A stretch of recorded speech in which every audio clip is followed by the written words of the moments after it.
questa edizione è tutto, ora vi lascio a barzellette, a seguire Sicilia Cabaret Club. Buona serata su Antena Sicilia.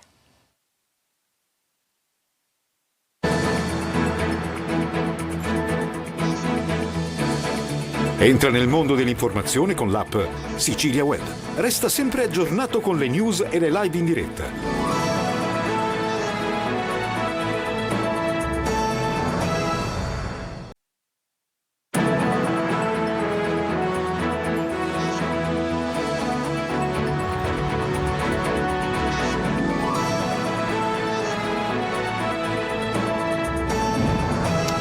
Buongiorno, benvenuti al TG Sicilia, le principali notizie di questa edizione. Emergenza incendi, la Regione stanzia un primo pacchetto di interventi da 25 milioni di euro, ma la Sicilia continua a bruciare, roghi nel Catanese, alle pendici dell'Etna. Intanto a Termini Imerese la Procura ha aperto un'inchiesta. A Catania inseguimento da film della polizia stradale per catturare un ladro d'auto che sfreccia sulla tangenziale. La fuga finisce contro un muro e con gli arresti domiciliari, lievemente feriti 3 agenti. Viabilità, completata la costruzione del nuovo viadotto Alfio, riapre così un tratto dell'autostrada Palermo-Catania chiuso da anni. Sono quasi metà i cantieri ultimati sui 63 interventi previsti. Incubo blackout elettrici, non solo il caldo, la causa dei disservizi registrati qualche giorno fa in Sicilia. Secondo il sindacato UGL la rete necessita di interventi di potenziamento e manutenzione. Versioni contrastanti sul mare catanese. I dati dell'azienda sanitaria pubblicati dal Ministero della Salute rassicurano, ma Goletta Verde di Lega Ambiente fotografa una realtà meno ottimistica. A Palermo 2.500 multe per abbandono illecito dei rifiuti con i droni che sorvolano la città, le pattuglie della Polizia Municipale appostate e i cittadini che segnalano chi sporca le strade. Calcio, prima seduta di allenamento del Catania oggi a Norcia, sede del ritiro umbro. Fra i 27 convocati non ci sono i partenti Luperini e Di Noia, ma anche altri giocatori potrebbero presto lasciare il gruppo.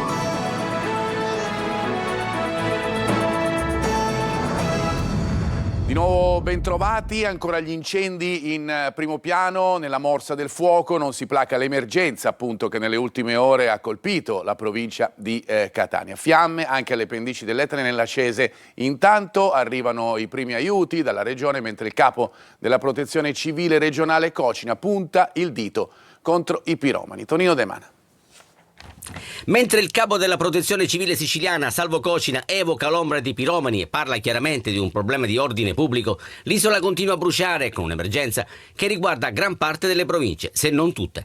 Dopo i roghi nel Trapanese, devastata Montagna Grande e nel Palermitano, a proposito, la procura di Termini Imerese ha aperto un'inchiesta per il rogo che ha colpito la zona industriale. Nelle ultime ore le maggiori criticità si sono concentrate in provincia di Catania. Fiamme alle pendici dell'Etna tra Ragalna e Santa Maria di Licodia, dove il rogo ha richiesto l'intervento dell'elicottero Falco 9 e il supporto di numerose autobotti. Incendi anche a Zafferana Etnea, delicata la situazione nei pressi di via Alcide De Gasperi, Ramacca, Acireale e Valverde. Le squadre di soccorso sono state impegnate nelle operazioni di spegnimento e messa in sicurezza delle aree interessate per evitare che le fiamme potessero propagarsi ai centri abitati. Sul fronte degli aiuti intanto si muovono i fondi della regione stanziati per l'emergenza. Il governo Schifani ha approvato un primo pacchetto di interventi da 25 milioni di euro. Le risorse che saranno inserite in un emendamento all'ARS prevedono 15 milioni per la protezione civile e 10 di ristori immediati destinati alle imprese colpite. A Catania un pregiudicato fermato dalla polizia dà il via alla fuga e sfreccia in tangenziale su un'auto rubata. Fermato e arrestato dalla polizia dopo appunto questo lungo inseguimento. Orazio Longo. Come in quei film dove il ladro fugge a tutta velocità guidando forsennatamente tra le strade della città inseguito dalla polizia. Come in quei film succede anche a Catania dove un uomo, un pregiudicato, ha finito contro un muro la sua fuga all'alta degli agenti.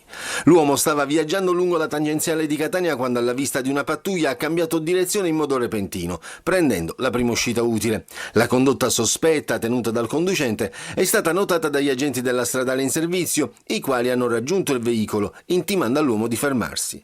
Ma anziché fermarsi, l'uomo ha dato vita ad una pericolosa fuga dallo svincolo Zia Lisa, tallonato dalla pattuglia della Polstrada, durante la quale ha tentato di speronare l'auto della polizia pur di non essere raggiunto, determinando il ferimento, fortunatamente lieve, di 3 poliziotti, oltre al danneggiamento del veicolo della polizia e di diversi mezzi in sosta.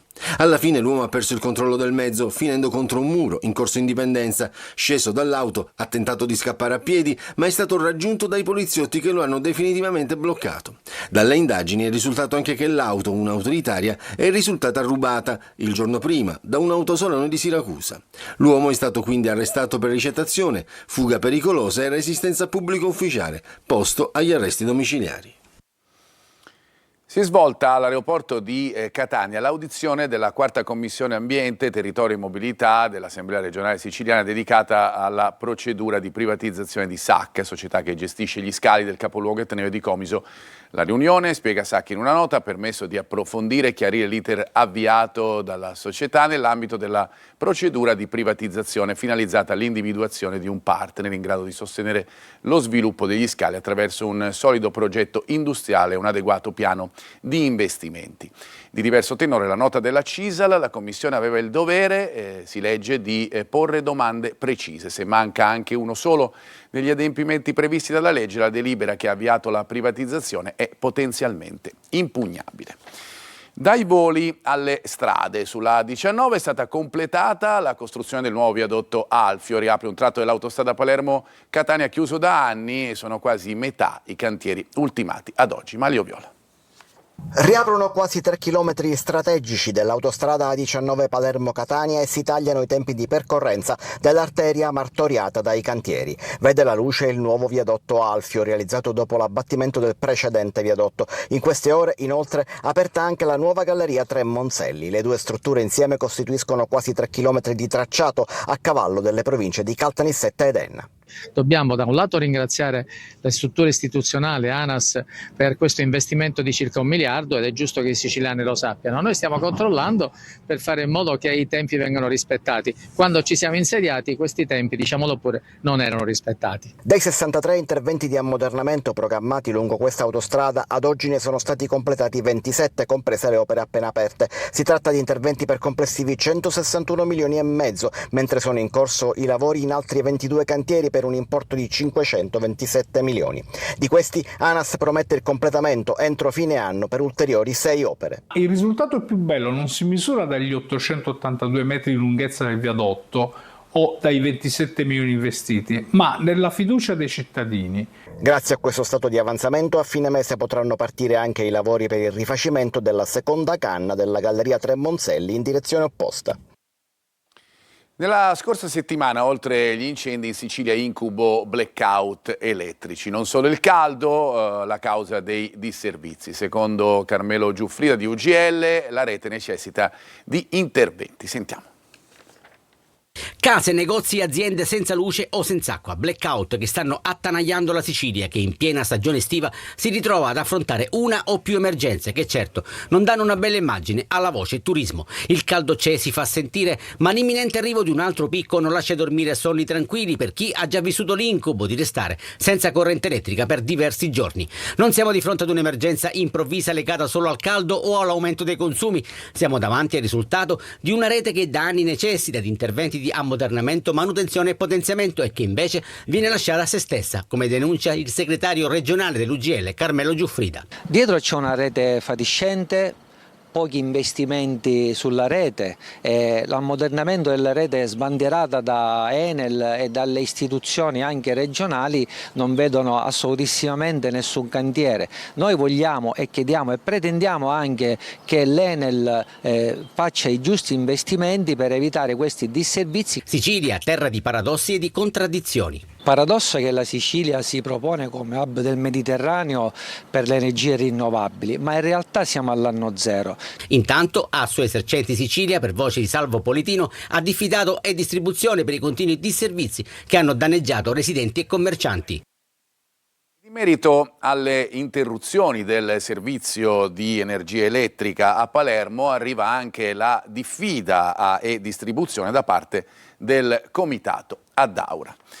Parliamo adesso del mare catanesi. I dati dell'azienda sanitaria pubblicati dal Ministero della Salute rassicurano sulla balneabilità dei litorali. Magoletta Verdi, Lenga Ambiente, fotografa una realtà diversa. Adelaide Barbagallo. Playa o scogliera? Ciascuno scelga il mare che preferisce per generose bracciate e strepitosi tuffi. A rassicurare i bagnanti arrivano i rilievi effettuati dall'ASP di Catania e pubblicati sul portale del Ministero della Salute. Le acque sono sicure. Eppure basta andare a lungomare, alla scogliera, un po' più in là, spingendosi sino ad Aci Castello e Aci Trezza o alla Playa. A tratti il mare diventa torbido e in superficie appare una schiuma inquietante che non incoraggia ad affrontare rinfrescanti nuotate. Tutto a posto e regolare? Secondo i dati di Goletta Verde di Lega Ambiente, assolutamente no. La spiegazione sta nel metodo di campionamento. Noi non diamo patenti di balneabilità delle acque costiere. Quello che noi tendiamo a rilevare è la presenza o meno di batteri fecali in prossimità delle foci di fiumi, che è un segnale della inefficace o cattiva depurazione del sistema di depurazione delle acque reflue. Secondo Lega Ambiente, 3 punti nel catanese sono critici: la foce del canale Arci alla Playa, quella del torrente Macchia a Riposto e soprattutto il lungomare Galatea di Aci Trezza, un sito quest'ultimo definito fortemente inquinato a causa dei cronici ritardi nella realizzazione del collettore fognario. L'Italia è già stata sanzionata 2 volte dall'Europa per il mancato trattamento delle acque reflue urbane in Sicilia. Chiare, fresche e dolci acque, scriveva Francesco Petrarca nel suo Canzoniere, un miraggio poetico che la costa catanese punta ancora a conquistare pienamente, sospesa tra la burocrazia dei depuratori e il desiderio di un mare senza ombre. Dal mare di Catania alle strade di Palermo, droni, fototrappole, telecamere e controlli della Polizia Municipale per contrastare l'abbandono illecito dei rifiuti. Un piano di controlli sempre più capillare che punta a responsabilizzare i cittadini e a rendere la città più pulita. Marco Gulla. Droni che sorvolano la città, pattuglie della Polizia Municipale appostate nei punti più sensibili, cittadini che documentano e segnalano gli episodi di abbandono illecito dei rifiuti. A Palermo si intensificano i controlli contro chi continua a sporcare le strade. Negli ultimi 30 giorni sono state elevate 2.500 sanzioni dagli agenti della Polizia Municipale per l'abbandono illecito di immondizia. L'attività di contrasto si basa oggi su un sistema integrato di controlli che combina l'impiego di fototrappole, droni, servizi di presidio del territorio e un costante lavoro di accertamento da parte degli agenti. Qui siamo in Viale Michelangelo, le immagini mostrano una donna che si ferma, abbandona alcuni rifiuti sul ciglio della strada e si allontana indisturbata. La segnalazione arriva direttamente da un cittadino, a conferma di come la collaborazione dei residenti rappresenti un supporto importante per individuare e contrastare questi comportamenti. Nell'ultimo mese sono aumentate le aree monitorate attraverso i sistemi di videosorveglianza e il piano dei controlli sarà ulteriormente esteso ad altre zone della città, con l'obiettivo di ridurre il fenomeno dell'abbandono incontrollato dei rifiuti e scoraggiare gli incivili. Il nostro obiettivo non è fare cassa, ha dichiarato il sindaco Roberto Lagalla, ma affermare il principio del rispetto delle regole e tutelare il decoro urbano, l'ambiente e la qualità della vita dei cittadini.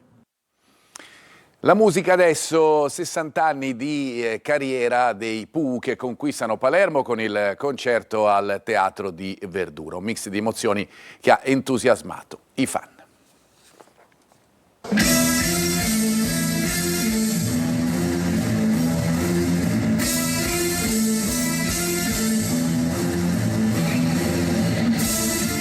La magia di Parsifal accende il Teatro di Verdura. I Pooh, intramontabili, hanno incantato Palermo con il loro repertorio. Lo spettacolo, che ha celebrato 60 anni di carriera, ha confermato il profondo legame della band con il pubblico siciliano. La data di Palermo ha rappresentato la seconda tappa siciliana del tour, dopo il concerto di Siracusa.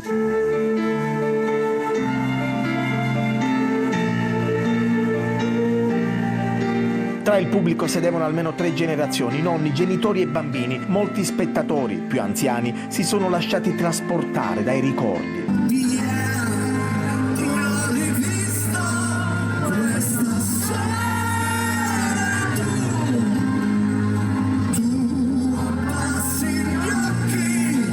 La band ha regalato uno spettacolo con poche pause, ripercorrendo una carriera iniziata negli anni 60 e rimasta viva fino a oggi. Da pensiero hanno i due nel mondo e nell'anima, passando per tanta voglia di lei, dammi solo un minuto, uomini soli, un mix di emozioni.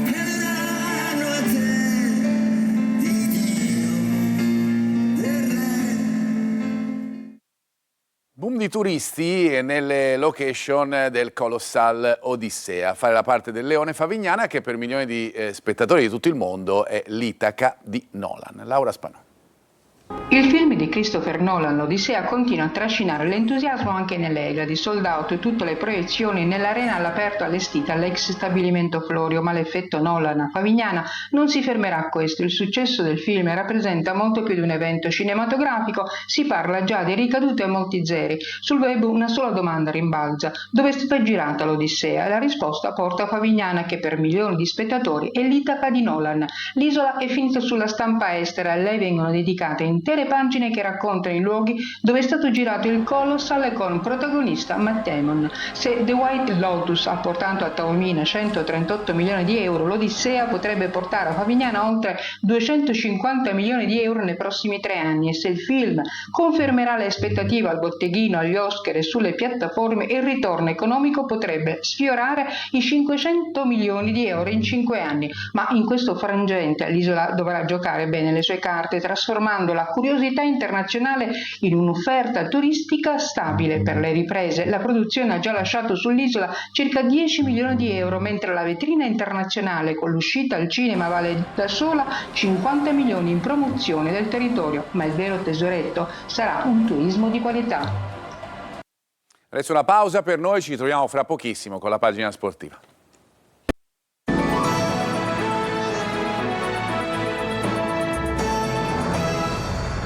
Ben ritrovati, seconda parte del nostro telegiornale dedicata allo sport, al calcio. Il Catania è arrivato ieri in Umbria, a Norcia oggi la prima seduta. I rossazzurri resteranno in ritiro fino al match di Coppa Italia con il Vicenza dell'8 di agosto. Chiusa la prima fase del ritiro precampionato in sede, il Catania apre la seconda a Norcia in Umbria, stessa città dell'anno scorso, dove gli etnei resteranno fino all'esordio in Coppa Italia dell'8 agosto in casa del Vicenza. Il 1 agosto invece in programma il test con il Ravenna. La squadra etnea è arrivata a Perugia, poi il trasferimento a Norcia. Non sono partiti, oltre a Chirozza, Di Noia e Luperini, che non avevano partecipato alla sfida in famiglia dell'ultimo allenamento al Massimino e per cui la società sta trattando la cessione. Organico da sfoltire ancora, ma anche la necessità di nuovi innesti. Si parla di attaccanti come Goda o centrocampisti come Demme, ma la priorità resta sempre il difensore. A proposito del ruolo, lì è arrivato Pagliai, giocatore che mister Longo conosce benissimo. Sicuramente è un mister che ti fa divertire, che le persone sugli spalti non si annoieranno mai, perché vedrà una squadra propositiva che cercherà di giocare sempre palla e di far divertire il pubblico. Poi ovviamente ci deve essere la vittoria, perché alla fine è la cosa più importante. E niente, sono molto contento di essere di nuovo allenato dal mister, perché come ti ho detto è un allenatore che rispecchia al pieno le mie caratteristiche. Con lui ho fatto quasi, penso, grandissimi campionati. Bene, tutto per questa edizione, la prossima lo ricordo alle 13:30, vi lascio alla rassegna stampa curata oggi dal collega Orazio Longo. Grazie per averci seguito, una buona giornata.